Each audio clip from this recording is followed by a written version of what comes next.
there's a whole journey around this. And there is what we call kind of like the patient buyer journey or the member buyer journey. Walk us through that, because it's not just that single moment. There's a bunch of things that actually lead up to this point, and then come after this as well, that are just as critical as the single conversation that you have when you actually put a price tag in front of the patient. From the practitioner's point of view, you want to be able to create the journey for the patient or potential practice member to go through. So the practice member has to start thinking about the fact that life could look different. Because most people who walk around with diabetes, for instance, that are on more than 10 medication, they have other family members, other friends, other neighbors that are also in that same boat. And they survive by telling themselves that there is no other way. So that's where their head is at typically. So we have to take them on a journey of recognizing that they could break out of that there is the possibility of reversing these things, that they could lose the weight. And so that all happens in the pre-education process. So I tell practitioners that we're working with that the actual sales conversation, if we want to call it that, should be easy. It really should feel like an interview to determine if that person, the patient, is ready to make changes to get back control of their health. Because if they're pre-educated properly, they're now sitting in front of you talking about what they're really afraid of happening in the future and what they want. And it's a very impactful conversation. I love that conversation because I think of that as the opportunity to change somebody's life. I don't think of that as a transaction or a sale. But in the beginning, it really feels like you're having to learn a sales model. And most practitioners don't want to talk about money. Most people don't want to talk about money.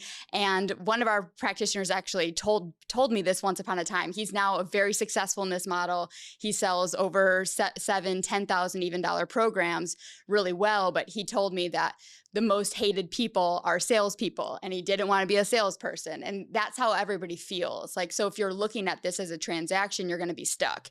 If you look at it as a journey that you're taking this person on to help them change their life and break out of the mold that they've been stuck in, then it feels very different energetically, and it becomes a lot easier.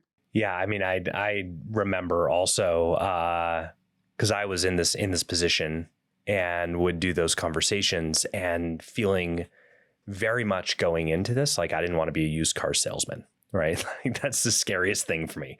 This is not why I'm here. No one wants to do this. I mean, I can't imagine going in and being like, well, but for you today, we're going to give you, 15% off because you showed up on a Friday. That's not exactly the model that we're teaching here. But there is a system to it, right? And I think the system, you mentioned this, an interview, it's more of an interview to see if they're the right fit for you and if they're willing to do the work to get the outcome or the results that they want. But there's a system in place to kind of walk them through that journey. Give me a few points on there that are really helpful in that system, right? You talked about pre-education, and we have you and I have done an entire podcast interview on the pre-education side as well. So if people want more, they can go check that out. But inside that, sales appointment, quote unquote, what are a few of those pieces in that system that really have a big impact that individuals wouldn't necessarily think about? In the sales conversation, which we call the wellness evaluation. So really, again, going into that being an interview, walking the patient through what they don't want and what they want, I think is really the biggest piece that can turn this into a feeling like an interview and actually being very impactful for the person in front of you, regardless if they move forward or not. So I always tell our practitioners, think of this as an opportunity to change their life. Don't even think about the close. Right? You're really trying to influence them to be making changes. It will make logical sense for them to move forward with you and make changes with you because you're right in front of them. They need to feel very heard by you to trust that. But if you do the conversation properly, they will. But something that's missed often is really walking people through the path of what they don't want to happen and what they do want to happen. So when I was in practice, one of the questions that we asked in this interview was, in 3 to 5 years, where are you going to be if you don't take care of your problem? And at least 20% of people I was seeing at that time wrote dead in that at that question. And you would be sitting in front of somebody, I would be sitting in front of somebody that definitely does not look like they're not going to be here in 3 to 5 years, but that's really how they felt. And it was a really true statement. And that was very eye-opening for me. And when I would have the conversation with people, and you have to be willing to go there and have that conversation and explore why they're really feeling that way, you would find out that they were admitting for the first time that they knew that if they didn't make changes, that they weren't going to be living the life that they wanted to, or they weren't going to be here. You know, they might feel like they're going to be in a wheelchair. They might feel like they just won't be able to get up and down to, you know, play with their grandkids on the floor or whatever it was for them. But being able to explore that place of what they don't want is really important, because most people will make steps to move away from what they don't want more than they will to just move towards what they want. So if you just focus on losing the weight, you just focus on getting off the medication, that's not allowing them to emotionally connect to the reasons why that you need to make changes.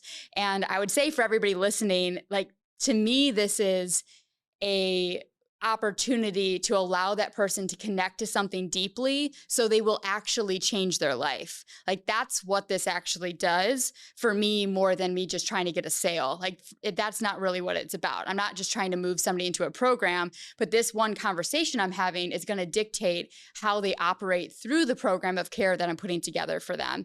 So just really exploring that piece, I think, is the most important step. Yeah, we were talking earlier this week about a client actually who was having a pretty challenging time with this sales appointment, and through coaching was able to break through with that. Can you give us a little bit more about that backstory that we were chatting about? We always try to give scripts, or we give role play examples, or we'll have practice conversations so our practitioners and our clients can learn how to, you know, navigate certain things.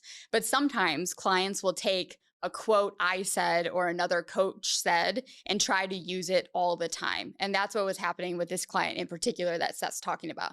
They were using this line, and it wasn't until I listened to just them talk through the conversations that they were having and realized they kept coming back to the same words, which don't apply to everybody. So this happens to a lot of clients where they feel like they're just really trying to study and understand how to have a sales conversation.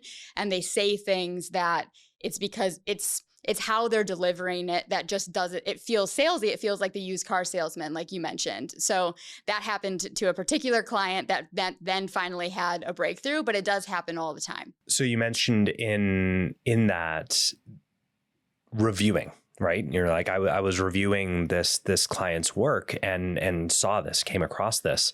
You know, we could have brushed past that, but I think it's really important to understand this is something that happens quite often, right? In our coaching program, that we're actually reviewing recordings of real live rounds of our practitioners having conversations with potential practice members sitting right in front of them and providing them real feedback. So it's not just handing out scripts. It's not just role playing with the coach and then seeing how you're doing. We're actually reviewing real live transcripts and videos to understand mannerisms and body language and tonality and all of these pieces that are so important in building that relationship in the beginning. And you have an entire team of coaches that are working at Freedom Practice Coaching. How do you think, like, take us a little behind the scenes? Like, how do we manage all of that? How do we do all of that for our clients to make sure that they're set up for success? Yeah. Well, honestly, from the coaching perspective with the whole team of coaches, I really feel like we end up doing more personal development type coaching than business coaching, even though we're all business coaches. And part of that personal development is understanding why we have resistance to certain areas. And this whole conversation around sales is the biggest area of resistance for every person that we work with. We have a lot of what I like to call bleeding hearts in our community, people who really became practitioners because they want to care for people, and that's all that they want to do. So having them have to realize that they have to build a business in order to help people the way they want to help people, because they can't do it in insurance or in the hospital or working for a big clinic, that's scary for them in itself. So they have a lot of potential blocks in their future. And we've worked with so many people at this point that we can anticipate what those things are going to be. And in the sales conversation, in really this whole model, you have to work towards mastering communication and mastering connection. And the good news is this doesn't just help for the business or help for moving forward and working with patients, but it also helps in all areas of our clients' lives. So we want to hear everything. We want to listen to how they're communicating with their team, how they're communicating on the phones, how they're interacting with their patients or potential practice members, because being able to see where they're missing connection is important. And remember, most practitioners aren't taught communication. They're not taught this sort of connection in what they're going to school. They know so much clinically that it can become hard for them to create that emotional connection and want to go there with patients and with other people in their lives too. So behind the scenes, we're analyzing what's happening with our clients and why they might be stuck, what ahead is going to be difficult for them based on their personality. And our whole model is built on transparency with every person that we're working with, so that way we can help to the greatest degree.